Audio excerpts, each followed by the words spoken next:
Imagine this. A nation of 400 million people.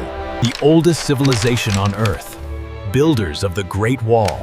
Inventors of paper, printing, gunpowder. Its silk was unmatched. Its tea was an obsession across Europe. But there was a problem. China wasn't buying anything back. British merchants were desperate. British politicians were furious. And so someone asked a very dark question. Opium. The British East India Company had been growing it in Bengal for decades. A simple, evil plan. Flood China with opium. Get them hooked. Then charge them silver for every hit. And it worked.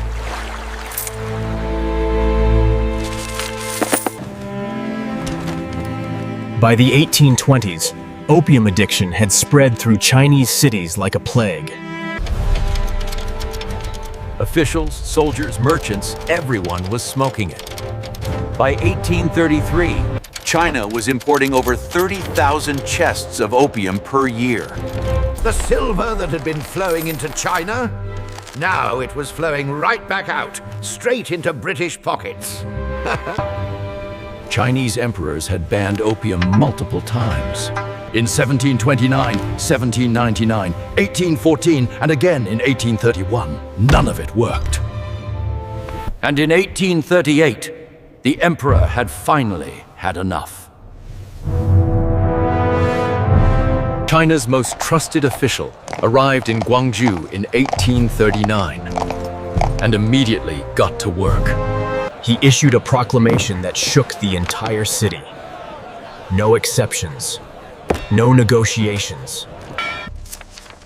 He demanded the British surrender everything. Every chest, every ship, immediately.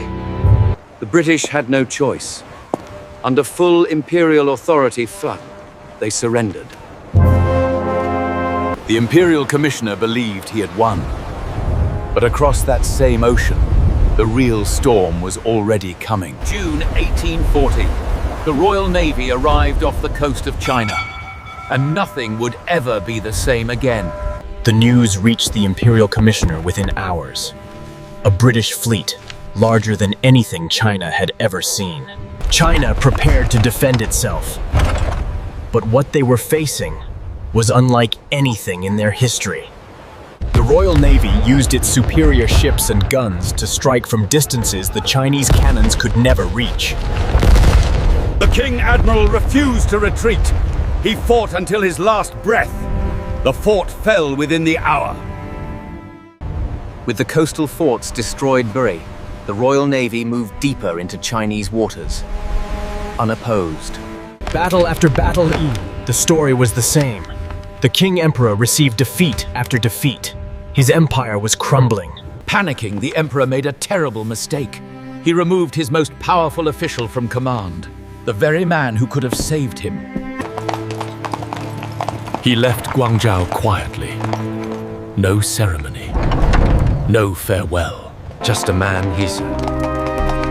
And the weight of what was left unfinished. In his place, a new negotiator arrived. One who was willing to give Britain everything it asked for. Britain's demands were staggering. Silver, ports, territory, forever. And complete access to China on British terms, forever. In 1842, China signed the Treaty of Nanking, the first of what history would call the unequal treaties. China paid 21 million silver dollars. 5 ports open to British trade forever. British citizens king beyond Chinese law. And one more thing. A small rocky island off the southern coast. They called it Hong Kong. 156 years. It would fly the British flag, a scene for the next 156 years. When the full terms reached Beijing, the emperor sat alone. For a long time, he said nothing at all. The war was over, but the peace came was never real. Britain had won the war. But they were still not satisfied. They wanted more ports. They wanted all of China open. Then, in 1856, they found their excuse. A small cargo ship called the Arrow.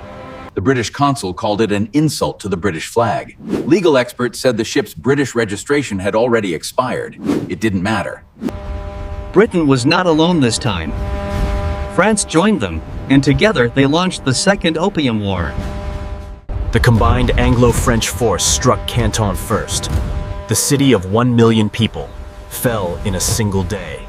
Less than 6,000 soldiers took a city of 1 million. Canton was now under foreign occupation. Canton was just the beginning. The Anglo-French force pushed north toward the heart of China itself. In Beijing, the Qing Emperor called his generals together. China would make its stand at the Taku forts. The Taku forts guarded the river route to Beijing itself. If they held, the capital was safe. In May 1858, the Anglo-French fleet arrived at the mouth of the Hai River. The Taku forts stood waiting. The Taku forts opened fire. For the first time in this entire war period, China won. But the victory was short-lived. Britain and France regrouped. This time, they came back with everything they had. In August 1860, they returned. The force was 3 times larger. The Taku forts fell. With the forts destroyed flattened, the road to Beijing lay open. No arms stood between the Anglo-French force and the capital. The army was coming! Beijing knew, and the palace was terrified. The emperor fled Beijing. An emperor running from his own capital. Days later, the Anglo-French army stood outside Beijing. Then they found it. The old summer palace. 200 buildings. 150 years of treasures. They looted it first. Every soldier, every officer, everything they could carry. Then came the order. Burn it! All of it! The fire started at the edges, then spread and spread. It burned for 3 days and 3 nights, visible for miles in every direction.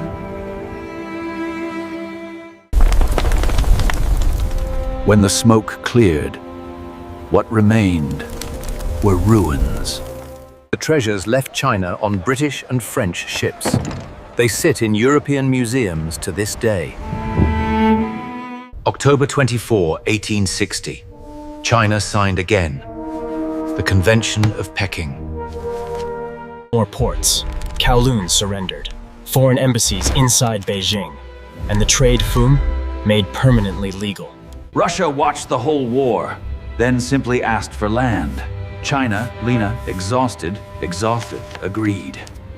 Russia gained over 600,000 square kilometers of Chinese land, without firing a single shot. By 1880, 40 million Chinese were addicted. 40 million. The war reparations bankrupted China. 50 million silver taels paid to foreign powers. To pay the reparations, China borrowed from foreign banks at crushing interest rates. Inside China, the humiliation sparked rebellion. The Qing dynasty began to fracture. The Qing emperor never returned to Beijing. He died in exile. 1861. China's response was to modernize. Factories, ships, weapons. But modernization had limits. Foreign powers still controlled the ports, the trade, the terms. By century's end, 90 Chinese ports were under foreign control. Foreign citizens were beyond Chinese law. On Chinese soil, they answered to no one. Inside China, a new feeling was growing. Not grief, not shame, anger. China gave this period a name, the Century of Humiliation. Starting with the Opium Wars, 1839. That student's generation, and the generations after, rebuilt everything. Chinese children still learn a phrase.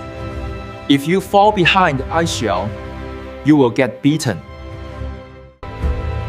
The ruins of the Summer Palace still stand. They were never rebuilt, deliberately. The treasures taken in 1865 sit in European museums to this day. July 1, 1997. 156 years after it was taken to war, Hong Kong came home. Today, China is the world's second largest economy, rising toward first. The lesson China took from the Opium Wars: never be weak enough to be beaten again. The Opium Wars still shape how China sees the West. Every negotiation, every tension. The Opium Wars didn't just change China. They rewrote the rules of the entire world. Britain called it free trade.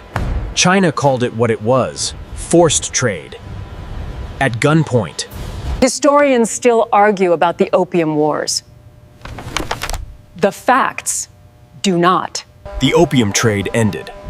But the question it raised, who profits from addiction when, never did. The Opium Wars directly led to the world's first international drug control laws. China demanded it.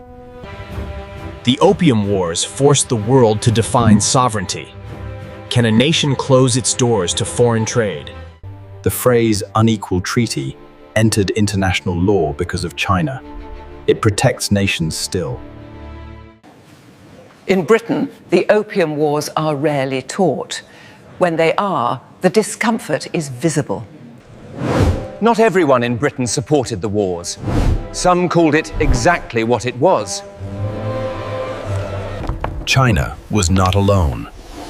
Across the world, the same story was happening everywhere. But China's story is different. No other nation was brought down by a deliberate addiction strategy. Can you wage war to sell drugs to another nation's people and call it trade? 2 wars, forced treaties, millions addicted, a civilization humiliated. This is not just China's story. It is a story about power and what power does when it has no limits. And yet, something survived. Through all of it, China survived. But survival is not the end of the story. It is only the beginning of the next one. The imperial commissioner wrote in exile, "The cause was just. The cause remains."